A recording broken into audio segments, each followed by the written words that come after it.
Seguinte, estamos aqui na Libertares do Capão Redondo, ou seja, no bairro do Capão Redondo, juntamente aqui com a Cláudia, representante da CUFA, entrando num assunto relacionado à favela. Capão Redondo hoje é um bairro com 180 bairros, então é uma enorme favela. E ninguém melhor para falar sobre a favela que a nossa amiga e parceira Cláudia, falando sobre a favela. Então, você estava falando sobre a favela. A favela, ela tem o seu começo, né? Interessante essa história do começo da favela. O começo dela foi através de um início de um confronto entre pessoas que trabalhavam no Estado e eles não quiseram pagar os honorários. Interessante isso, porque isso até então acontece, né? E às vezes a gente não sabe, a cultura fica meio perdida. Por aí. Então, primeiramente, prazer estar aqui conhecendo o trabalho de vocês. Legal. Comecei a falar que eu sou da CUFA, né? Central Única das Favelas. A gente tem trabalho em todo o Brasil. E eu estava aqui falando contigo sobre o dia da favela, né? E contando um pouco justamente dessa história de como surgiu a primeira favela no Brasil, como a conhecemos hoje. Acho que a primeira favela de fato foi a Senzala, ou já os navios negreiros trazendo os negros escravizados, né, pra cá. Mas a favela como a conhecemos hoje, como construção,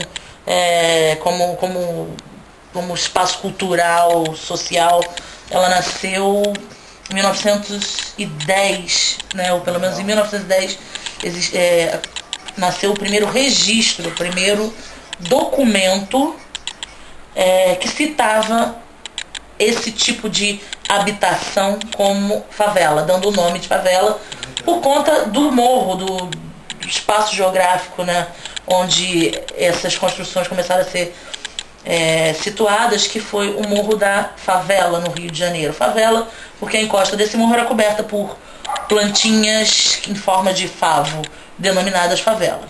E aí, por que pessoas ocuparam aquele espaço? Eram soldados oriundos da Guerra de Canudos, que retornavam da guerra e não receberam os seus pagamentos devidos pelo Estado. Puxa, que interessante, né? E os caras tiveram que se virar, né? Assim como hoje a sociedade civil se organizou e deu seu jeito. Vamos construir, botar um teto em cima das nossas cabeças pra gente não morar na rua. E por que o dia da favela no dia 4 de novembro? Porque no dia 4 de novembro de 1910, o chefe de polícia do Rio de Janeiro escreveu uma carta para o então prefeito falando dessa construção, dessa ocupação que começava a acontecer no Morro da Favela, hoje Morro da Providência, no Rio de Janeiro, centro, e tratava essa ocupação como um problema de segurança pública, de saúde pública e como um problema moral. Puxa. Então a CUFA, desde 2005, começou a reunir assinaturas de moradores de favelas do Rio de Janeiro para que a gente levasse essas assinaturas ao poder público, pedindo que fosse institucionalizado o Dia da Favela. E hoje, não só no Rio de Janeiro, como em diversas cidades do país, o Dia da Favela é lei. Lei municipal. A gente quer continuar essa movimentação em esferas municipais para que um dia a gente consiga chegar na esfera federal.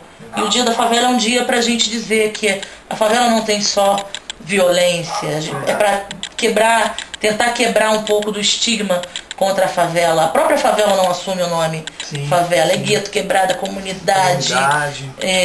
Enfim. Mas isso não reduz em nada a exclusão, a falta de saneamento básico, a falta de educação, de acesso à educação, a falta de escola, não diminui em nada os índices de jovens, na maioria pretos, que são assassinados em confrontos do tráfico com a polícia, que vão presos, que lotam as cadeias. Eu já ouvi uma vez uma fala da diretora da Unesco no Brasil, a Marlova, que é uma pessoa incrível. Ela chegou a chamar o que acontece nas favelas de genocídio. E se você parar para pensar que é um determinado tipo de cidadão que tem uma característica bem específica, de idade, né, de 11 a 15 anos, cada vez mais essas quase crianças continuam se envolvendo cada vez mais com o tráfico, né, no Rio de Janeiro especificamente. Eu diria que são alicerce do tráfico. Vídeo O Falcão, Meninos do Tráfico, que foi um filme que a gente divulgou em 2006 em rede nacional pela TV Globo, que denuncia, né, essa situação dos menores de envolvimento do tráfico. Uma inflamação, né? É uma coisa que está inflamado e o governo em si ele tem como ajudar, ele tem como buscar e fazer as coisas acontecerem para a favela. E muitas das vezes a gente encontra empecilho. De que forma? Nas escritas, entendeu?